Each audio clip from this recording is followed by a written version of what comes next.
Everybody, welcome to News by Muse. We are back. King of the Hill is back on Hulu. It's got Anthony Citric Campos, who's playing Emilio on the show.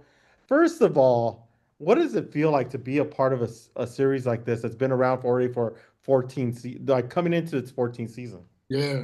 I mean, man, it's a legendary show, man. So, I'm really excited, it's gonna be a great season, I read all the storylines. I haven't seen all the episodes. I've seen a couple episodes, but so far I know for sure the fans are gonna really dig it, because it's a continuation from season 13 and I'm sure everybody wants to know what happened to Bobby, how's Bobby doing, and Hank and Peggy, so it's gonna be great, man. And like I said, it's a legendary show, man. So man, I feel grateful, man. I'm part of the cast now as a recurring role. Exactly. And you're playing Emilio. I don't know how much we could really talk about. He's a new character Yeah, on the show. I don't know how much we could say, but I guess you could, we could say that yeah, you and Bobby are working together at yeah. his restaurant. Uh, what was it like to voice that character and really bring something new to that character that we haven't seen before? Oh man, because it was man, it was a trip. First of all, because you know what I'm saying, like I've done voiceovers before, but not with one that pretty much looks like me. It's like they Mhm. used my likeness for it, so which was great.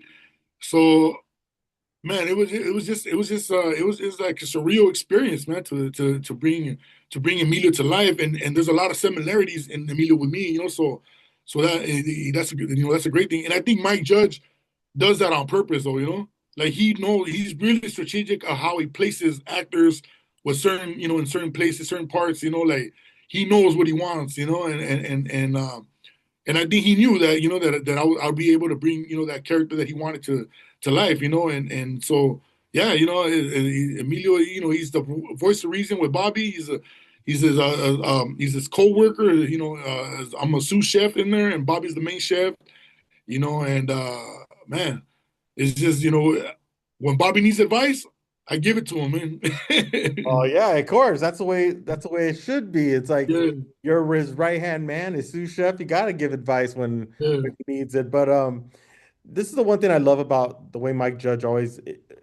These are characters that you can see in everyday life, yeah, and he brings it in this because it's very true to life type of storytelling. How refreshing is it to be? Not only did they get your actual facial structure, your your beard, everything that is you into the character, and bringing that where because you don't always in animation get that yeah. and get to act and look as yourself and be able to lend that voice and tell a story that's very different. Yeah, I mean, you know what I'm saying? It's like I said, it's like I'm still tripping on it, like I'm just like, like I'm still in awe, about it, like man, this is great, like the way they use the my look, the whole shebang. Oh, mine is the earrings because I don't really don't, I don't wear Yeah, earrings, yeah. but you know what I'm saying? I mean, it's not gonna be to the T exactly the Mhm, character, but like I said, yeah, I've done other voiceovers where the character doesn't look nothing like me, mhm. And to do this one, man, you know what I'm saying? Shout out to Mike and his whole team. Yeah, exactly. And we just came off of Comic-Con. It was this past last weekend. Forgot we're already on Friday, and Yeah. it was last weekend. And they did such a great push to bring back and really familiarize the people with King of the Hill. Yeah. Were you able to go down there and see a lot of the activations, a lot of things that they were doing with that? No, I didn't get to go, but I know my management and my PR team, they were down there, and they were handling business, and so they were sending me pictures and stuff like that. But yeah, I didn't get a chance to go down there, and because I do stand up comedy too, so I was Yeah. out on the road. Hmm. But you know what I'm saying, man, I've been seeing, like throughout the city, all over. Like I'm in LA, obviously, so I've been seeing throughout the city, man, like how Hulu has been really like in Disney, been putting up these billboards and video billboards all over town, man. So they're giving it a big push, man, and it's great to see all the hardcore fans, man, excited. Even the fans that weren't really big fans of the show, but then obviously everybody knows about King of the Hill. A lot of people are becoming fans right now, and like they're you know what I'm saying they're going back and watching all the old episodes, and they're like, oh damn, this was dope. People that didn't watch because for me, I thought everybody at some point somebody had to watch at least a couple episodes. But there are people that know about it. They just never really watched it. Yeah. But a lot of people are telling me, "Goes, bro, I'm going back and watching all the seasons. Man, this is a great show, man. How did I miss this?" And that's what's best. That's so great with it returning is the fact that people get to relive and see the old episodes, Yeah, catch up, which you only have a few days to catch up before yeah. now and August 4th, so you better catch up this weekend. But for you as an actor, how is it doing voiceover in comparison to doing live action? Because you've worked a lot. You've done it. You've been in front of the camera. You've been a live actor. You've done podcasts. You've done now animation and voiceover. Where do you think how is it for you challenge wise as an actor to go into this type of space? You know what? Like to me, it's like I love acting. I love everything. Everything about it from all angles. But honestly, man, if I could do voiceovers 24/7, I'd probably stick to that, man, because it's just a lot easier, man, and it's a lot more fun, because you kind of don't know what the scenario is really gonna look like until it's done. So you kind of got to go in there and just blindly, but you have a director that's telling you, okay, setting it up for you, and then you got to do it a few different times. So it's not like you really don't have to memorize dialogue. That's the difference, because Yeah. everything's on paper for you. I kind of go in there already, kind of, I had already read it, so I kind of know what it's gonna be like. But when you go in there, it's fun because you get to try different ways, and then to see the final results, to see, okay, let me see, I want to see what take did they use, and then you go back and you watch it like, damn, this is tight, but it's like I said, it's really fun because you don't have to memorize dialogue. Everything's already written for you, written on paper.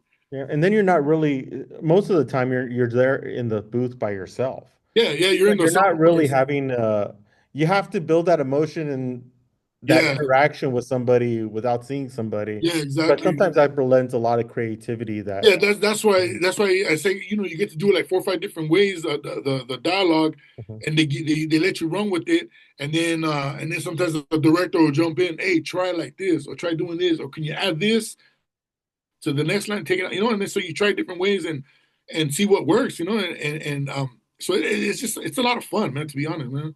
Yeah, exactly. And before I let you go, what can you tell the Muse TV fans about this to get them to watch August 4th? Because I've already seen a few episodes. Yeah, I love your character. I think it's down to earth, which it's hard to believe that in this show, you're in Texas and yeah. not many Latinos that they have in the cast. Oh, wait. But that's the thing with Mike, man. Mike likes diversity, and he likes all his stuff. He likes it to relate to everybody because that's how real life is. Yeah, So he exactly. so he wants it to relate to everything. So it's gonna be a great show, man, because it's a good continuance, from season 13, and everything is relatable, and then it's a lot of things that of what's going on in the world today. So it touches on a lot of stuff, and to me overall, it's just a great family show, man. Yeah, it definitely is, and it's gonna open a lot of eyes, bring back that memories from Yeah. back in the day, and congratulations Oh, thank you, on man. being a part of the show. We look forward to seeing you more as seasons go on, Yeah, and yeah, congratulations on all the work and everything, all the hard work. I know how much hard work you put in, and it's really showing now, even more with King of the Hill. yeah, man. Thank you, man. Appreciate that. No problem. And don't forget, King of the Hill, August 4th, Hulu. You don't want to miss it. It's going to bring back, you're going to enjoy it. So thank you for watching, and we'll see you next time here on Muse by Muse.